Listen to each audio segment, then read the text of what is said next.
Como? Eu estava no meu momento de dor, no meu momento de angústia. E eu penso que nós não podemos negligenciar estes momentos. Todos nós estamos sujeitos a passar por momentos de alta, momentos de baixa. E aquele era o meu inverno. Eu estava sofrendo todas as dores possíveis daquele inverno. O meu ciclo, ou um dos ciclos mais prósperos meus, havia se encerrado. Eu estava me sentindo desamparado, sozinho, não entendendo muito bem os próximos passos, né, desse processo. E questionando o porquê eu estava, depois de uma carreira tão sólida de 12 anos, uma carreira de muito sucesso, de muitas conquistas, de muita evolução, eu estou desempregado e sem nenhuma perspectiva de voltar para o mercado de trabalho. Eu lembro como se fosse hoje. Eu pego o meu telefone, consulto o internet banking e percebo que eu tenho os últimos R$100. Era R$100 alguma coisinha, mas os meus recursos haviam acabado. Eu não tinha mais grana para pagar as despesas básicas da minha casa. E aí muitas lembranças na cabeça, muitas coisas vindo e indo. E eu me emociono, começo a chorar. Quando a Ruth chega, eu limpo as lágrimas, disfarço, falo que não é nada e sigo comprando. Mas o que a gente compra naquele momento é tão pouco que nós passamos pelo caixa rápido. E é muito normal no caixa rápido, o supermercado coloca as últimas opções para você gastar. E geralmente tem bombons, brinquedos, e tinha algumas revistas. E entre os meus questionamentos, né, as minhas crises, a minha dor, e eu passar com as mercadorias no caixa rápido, uma mensagem em uma daquelas revistas me chamou muita atenção. Na capa de uma revista dizia o seguinte: a sua saída é refinanciar o seu carro. E aquela mensagem foi para mim. Parecia que aquele texto tinha ficado em 3 dimensões. Eu me apropriei daquilo, comecei a chorar mais. A pessoa que estava no caixa achou que eu estava passando mal e perguntou se eu estava bem. Eu falei que estava muito bem. Acontece que eu tinha um carro que era mais do banco do que meu. E no outro dia eu vou até uma empresa aqui em Maringá, que a gente chama de garagem, essas lojas que vendem carros usados. Eu entrego o meu carro e ele me dá um carro em troca do meu, me entrega um Celtinha muito velho, com ar quente ligado o tempo todo. Ele tinha um defeito, que o ar quente dele ficava ligado, não importa o que eu fizesse, ele fervia o carro dentro do veículo. A gente andava 15 minutos com o veículo, ele fervia dentro, esquentava demais. Eu tinha que parar, estacionar, abaixar os vidros, esperar o carro esfriar para seguir viagem. Mas eu estava muito feliz, porque entre a troca dos veículos, eu recebi uma grana que eu conseguia sustentar as minhas contas essenciais por 4 meses. Eu tinha 4 meses de recursos financeiros para conseguir pagar as minhas contas básicas na minha casa. Eu estava muito grato por ter uma solução por 4 meses. E foi nesse momento que eu estou em casa, com esse computadorzinho aqui, ó, pensando no que eu vou fazer, pensando nas saídas, qual que estratégia que eu adoto, que eu recebo uma ligação telefônica de um dos únicos amigos que me sobraram, que foi o Leonel Sveibel. Toco o telefone, eu olho, é o Léo, eu atendo. E aí, Léo, tudo bem? O Léo me pergunta se eu estava bem. Eu falei que estava. E ele fala pra mim: cara, eu sei que você não está bem. Eu te liguei por isso. eu quero conversar com você. Eu falei, pois não, eu não estou fazendo nada mesmo, vamos conversar. Ele falou, não, eu quero conversar pessoalmente com você. E eu abri o jogo para ele, falei, Léo, para eu ir para São Paulo, mesmo de busão, eu não tenho grana para pagar. Eu estou numa situação muito difícil. Ele falou, cara, você não entendeu. Eu acabei de pousar aqui em Maringá. Eu vim para falar com você. E aquilo foi incrível para mim. Pô, o cara veio de São Paulo, pegou um voo para conversar comigo. E nós fomos até uma cantina italiana aqui em Maringá, naquela noite.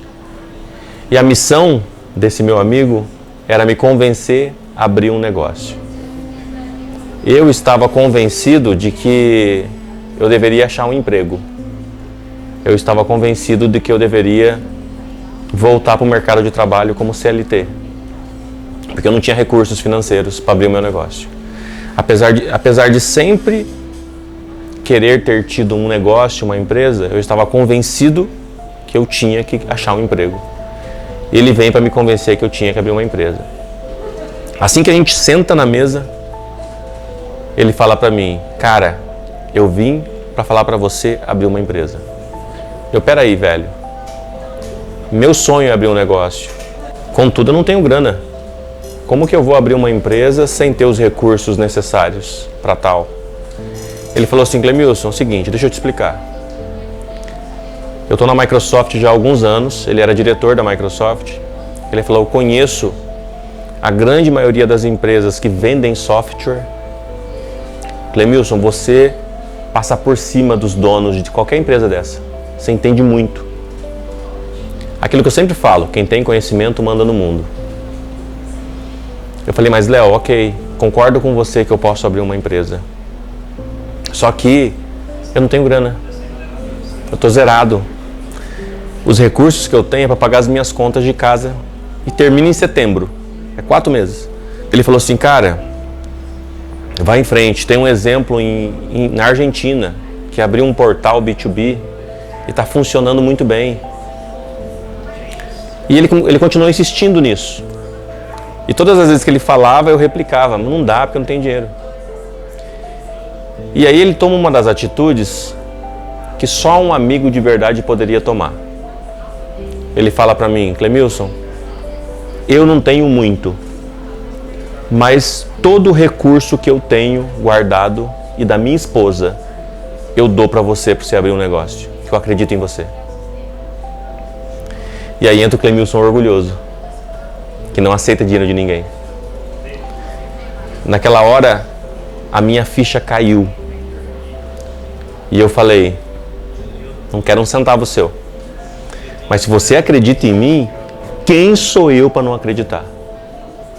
Foi nesse dia que eu cheguei em casa, liguei essa máquina aqui e desenhei esse logotipo aqui.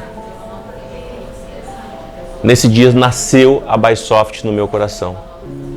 Nesse dia eu tinha convicção que eu ia colocar esse negócio no ar, mesmo sem recursos financeiros.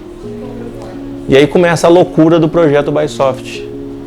Eu decidi fazer um portal de vendas B2B, de vendas de software para empresas.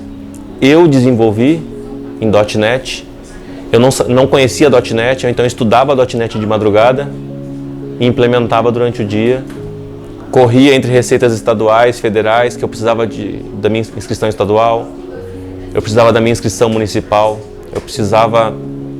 eu queria começar um negócio 100% legal, 100% correto, em todos os aspectos, sejam contábeis, jurídico, comercial. E eu então desenvolvi esse portal, desenvolvi a Bysoft nesses 4 meses, e exatamente no mês que acabou os meus recursos, que acabaram os meus recursos, o portal foi pro ar, dia 8 de setembro de 2010. E é um dia muito importante para mim, dia 8 de setembro, porque tem muito significado para mim. Foi nessa ocasião que o portal foi oficialmente pro ar. E eu lembro que eu coloquei um sistema, eu instalei um sistema que identificava quando tinha alguém no site. E quando esse usuário colocava um pedido, fazia um barulho, me notificava com som.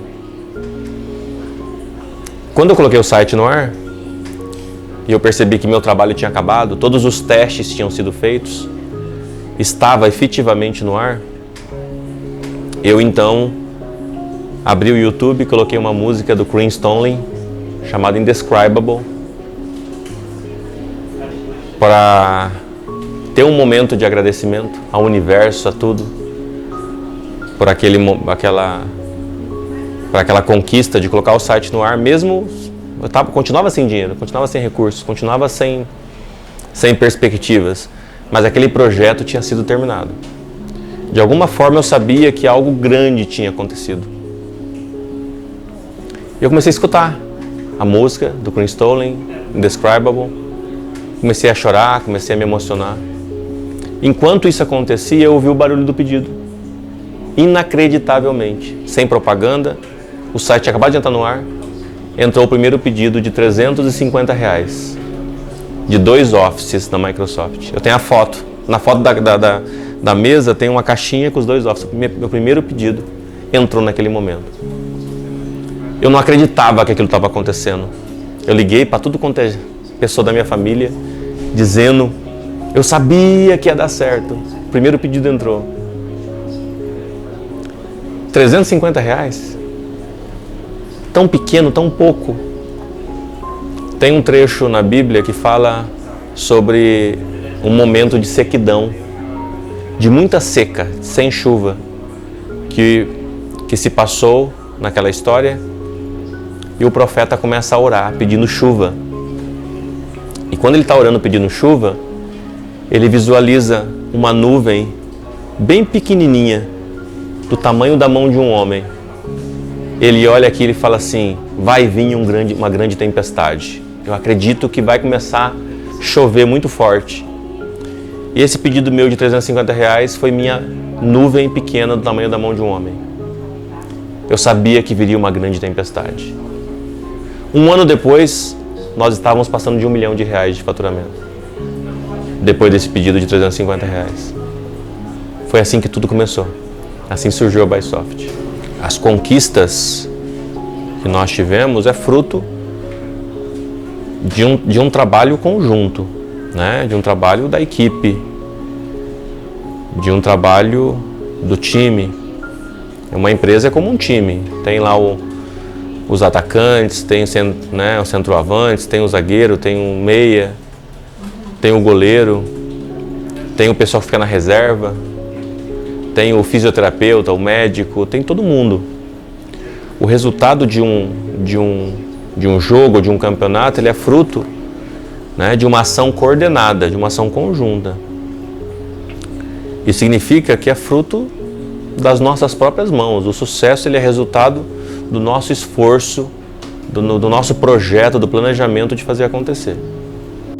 Essa talvez é a pergunta que é mais feita a mim. Qual que é o segredo do sucesso? Eu lembro do famoso Secret Sauce, né, do filme Kung Fu Panda. O pai do Kung Fu Panda, ele faz lá uma sopa que toda a região dele adora. Ele fala que tem um molho secreto que eu faço e coloco tal e que deixa o meu prato maravilhoso. Em certo momento na relação dos dois, ele pergunta para o pai dele, mas qual que é esse molho secreto? Eu vou te contar, você precisa saber qual que é o molho secreto. Ele faz todo um mistério para contar, e quando ele conta, ele diz, não existe molho secreto. Simplesmente nunca existiu. Como assim não existe? Eu como o seu prato, é maravilhoso, mas nunca existiu o molho secreto. O que existiu foi a determinação, foi a fé, foi acreditar, né, de que você está fazendo algo especial, você está fazendo algo incrível, e você entregar toda a energia para que aquilo aconteça. As pessoas querem uma fórmula, as pessoas querem algo secreto, as pessoas querem encontrar algo que seja descoberta talvez por emagrecimento, né? A descoberta para aprender a falar um novo idioma, a descoberta para você conquistar o inconquistável, né? A busca por fórmulas mágicas ou por poções mágicas, ela sempre esteve presente, né, na humanidade. A verdade é que não existe um segredo. Existe sim um conjunto de ações que são tomadas de uma forma sistemática, que não são de forma alguma influenciadas pelo exterior, pelas circunstâncias. Tem muita gente que para o seu projeto na primeira circunstância adversa que aparece.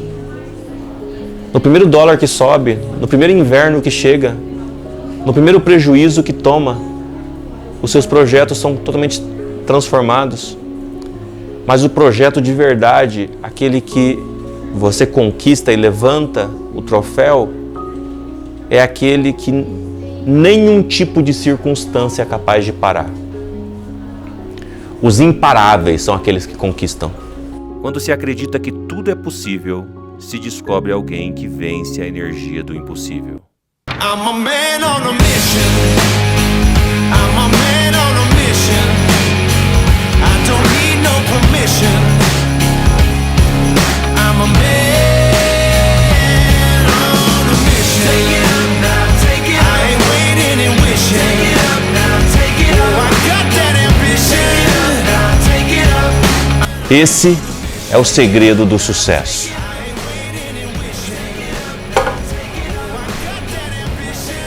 I'm never gonna ever stop. I won't wait another minute. No, I won't. I'm a man on a mission. I'm a man on a mission. I don't need no permission. I'm a man. Eu sou Clemilson Correia, filho de Arlindo e Leonilda, pai da Nicole e do Nicolas, 44 anos, fundador e CEO da Bysoft.